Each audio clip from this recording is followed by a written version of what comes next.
नमस्कार विद्यार्थ्यांनो. माझे नाव आहे पंकज रामदास मते आणि आज आपण शिकणार आहोत 7वीतल्या 3ऱ्या धड्याचा सराव संच.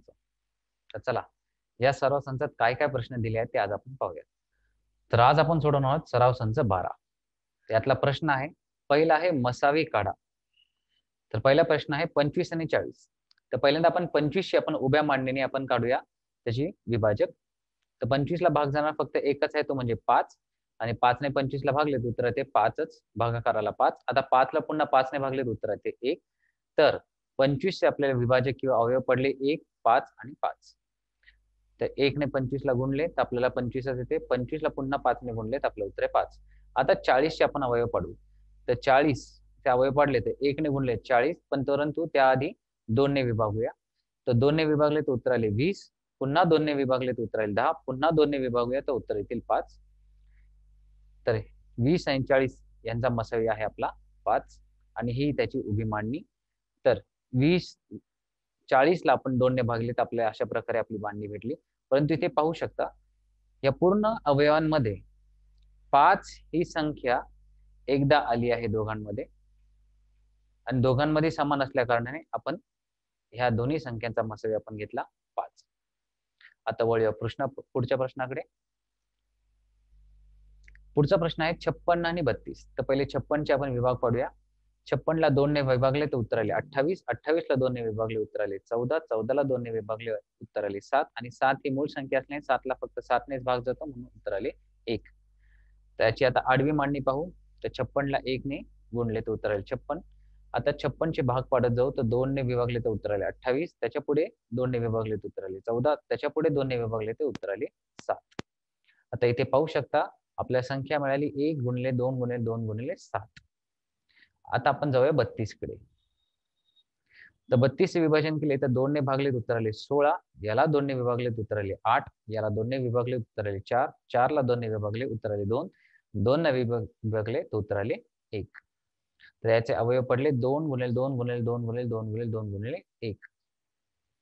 आता आपण पाहिले तर दोघांमध्ये दोन्ही संख्या जास्तीत जास्त वेळा आपल्याला परत आली आणि दोघांमध्ये समान असते, त्याच्यामुळे 2 गुणिले 2 गुणिले 2 म्हणजेच एकूण 8 हा असणार या संख्येचा, या दोन्ही संख्यांचा मसावी. आता पुढचा अंक आहे, पुढची संख्या 40, 60 आणि 75. तर पहिले 40 आपण काढू. तर 40 ला 2 ने विभागले तर आपले उत्तर आले 20, पुन्हा 2 ने विभागले उत्तर आले 10, पुन्हा 2 ने विभागले उत्तर आले 5 आणि 5 ला फक्त 5च विभागू शकून उत्तर आले 1. आता याची आडवी मांडणी पाहून घेऊया. तर अशा प्रकारे आपल्याला आडवी मांडणी मिळेल. आता पुढे 60 ला आपण विभागू. तर 60 ची फोड केली तर 2 ने विभागले तर उत्तर आले 30, 30 ला 2 ने विभागले उत्तर आले 15, 15 ला 3 ने विभागले उत्तर आले 5 आणि 5 ला फक्त 5च विभागू शकतो म्हणून उत्तर आले 1.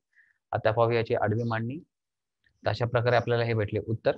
आता इथे पाहू शकता, आता आपण इथे पाहू शकता 1 आणि 5 ही संख्या एक एकदा परत आलेली आहे. आता आपण जाऊया 75 कडे.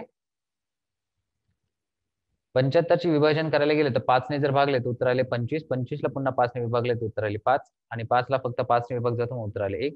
तर इथे सुद्धा 1 आणि 5 हे दोन्ही संख्या पुन्हा पुन्हा आल्यात. तर याचा अर्थ काय, 1 आणि 5 यांचा मसावी हा खरा मसावी आहे 40, 60 आणि 75 चा. तर दोघांचा गुणाकार केला तर आपले उत्तर आले 5. तर 40, 60, 75 चा मसावी आपला ठरला 5. आता पुढची संख्या आहे 16 आणि 27. तर पहिले 16 ला आपण विभागूया. तर 16 ने 2 ने भागले तर उत्तर आले 8, 8 ला 2 ने भागले उत्तर आले 4, 4 ला 2 ने भागले उत्तर आले 2 आणि 2 ला 2 ने भागले उत्तर आले 1. तर याची आता आडवी मांडणी पाहू. तर 1 ने पहिले भागितले तर 16, 16 ला 2 ने भागितले तर उत्तर आले 8, 8 ला 2 ने भागले तर उत्तर आले 4, 4 ला 2 ने भागले उत्तर आले 2. आता आपण 27 बघूया. 27 ला आपण 3 नेच भागू शकतो म्हणून 3 ने सुरुवात केली. तर 3 ने भागले तर उत्तर आले 9, परत 3 ने भागले तर उत्तर आले 3 आणि 3 ला फक्त 3च विभागू शकतो उत्तर आले 1. अशा प्रकारे आपण त्याची आडवी मांडणी पाहू. परंतु इथे तुम्ही पाहू शकता, आता याची आडवी मांडणी पाहून घेऊ. आता इथे आपण पाहू शकता, ह्या दोन्ही संख्यांमध्ये एकही संख्या समान नाही, परंतु फक्त एकच आहे ती दोघांमध्ये समान आहे, ती जास्तीत जास्त वेळ आली ती म्हणजे 1. म्हणून 16 आणि 27 या दोघांचा मसावी झाला आपला 1. आता प्रश्न क्रमांक 2, आपल्याला भागाकार पद्धतीने मसावी काढव व त्याचे संक्षिप्त रूप द्या. म्हणजे आपल्याला 2 संख्या दिल्या त्यांचा भागाकार काढायचा आणि मग त्याचे संक्षिप्त रूप द्यायचे.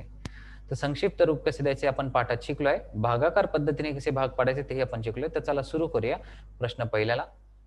तर हे 3 प्रश्न आहेत जे आपल्याला सोडवायचे आहेत. तर पहिला घेऊया 275 भागिले किंवा 275 छेद 525.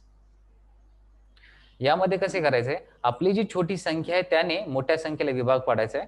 तर 275 एके 275, तर 525 मधून 275 गेले तर उरले 250. आता जी बाकी उरली तिने वरच्या विभाजकाला पुन्हा, वरच्या जो विभाजक किंवा भाजक आहे त्याला पुन्हा भागायचे. तर 250 आणि 275 आहे, तर 250 एके 250 झाले. आता 275 मधून 250 गेले तर उरले 25. आता 25 ने वरती जी बाकी आली होती तिला पुन्हा भागले, तर 25 10 250. तर 25 म्हणून 250 म्हणून 250 गेले उरले 0. तर आपल्या लक्षात ठेवा, जी सगळ्यात शेवटची बाकी येते, शून्यानंतर जी सगळ्यात आधीची बाकी येते तीच आपली असते. त्यात संख्या, ह्या दोन्ही संख्यांचा मसावी, आणि त्या मसावीने त्या दोन्ही संख्यांना जर भागले तर त्यानंतर जे आपलं उत्तर येते ते असते त्या दोन्ही संख्यांचे संक्षिप्त रूप. तर दिलेल्या प्रश्नाचं मसावी आहे 25 आणि त्याचे संक्षिप्त रूप आले 11/21. आता दुसरी संख्या घेतली तर 76 आणि 133. 76/133. तर यामध्ये सगळ्यात छोटी संख्या 76 असल्या कारणाने 76 ने आपण भागूया. तर 76च्या भागामध्ये आपल्याला सगळ्यात पहिले एकच येतो, म्हणजे 76 एके 76. मग 133 म्हणून 76 गेले उरले 57. आता ही आली बाकी. तर ह्या बाकीने वरच्या भाजकाला पुन्हा भागूया. तर 57 एके 57, तर उरले 76 म्हणून 57 गेले. हे आलेल्या बाकीने वरच्या भाजकाला भागूया. तर 57 एके 57 केले तर उरले 19. आता ह्या बाकीने पुन्हा या 57ला भागूया, तर उत्तर आले 3. म्हणजे 19 त्रिक 57. 57 वजा 57 उत्तर आले 0. आता जेव्हाही आपल्याला बाकी 0 मिळते तेव्हा त्याच्या वरच्या बाकीने ही वरची बाकी जी असते ती खरं असते ह्या दोन्ही संख्यांचा मसावी, आणि त्याच संख्येने जर या दोघांना भागले तर आपल्याला भेटतं त्याचे संक्षिप्त रूप. तर बघा, मी 76 आणि 33ला 133ला 19 भागले तर आपल्याला उत्तर आले 4/7, आणि हेच त्याचं आहे संक्षिप्त रूप, आणि 19 ठरला त्या दोघांच्या संख्यांचा मसावी. आता तिसरा आणि सगळ्यात शेवटचा प्रश्न, 161/69. तर 161/69 म्हणजे सगळ्यात छोटी संख्या आहे, त्यांनी पहिले नंबरला दिलेल्या संख्येला भागूया. तर 169 ने जर 2 गुणले तर आपल्याला उत्तर येते 138. या दोघांची वजाबाकी केली तर उत्तर आले 23. आता वरच्या भाजकाला आलेल्या बाकीने जर भागले तर 23 त्रिक 69 आपल्याला उत्तर येते, म्हणून उरली 0. म्हणजेच काय, जेव्हाही 0 उत्तर येते म्हणजे याची वरची बाकी असते ह्या दिलेल्या दोन्ही संख्यांचा मसावी. आता ह्या मसावीने समजा ह्या दोन्ही संख्यांना भागले तर आपल्याला उत्तर भेटते त्याचे संक्षिप्त रूप, म्हणजे ते आले 703. तर अशा प्रकारे आपण त्या दोघांचे संक्षिप्त रूप काढतो आणि काढतो मसावी. तर आज आपण काय शिकलो? आज आपण शिकलो संख्यांवरून म्हणजे अवयांवरून मसावी कसा ओळखायचा.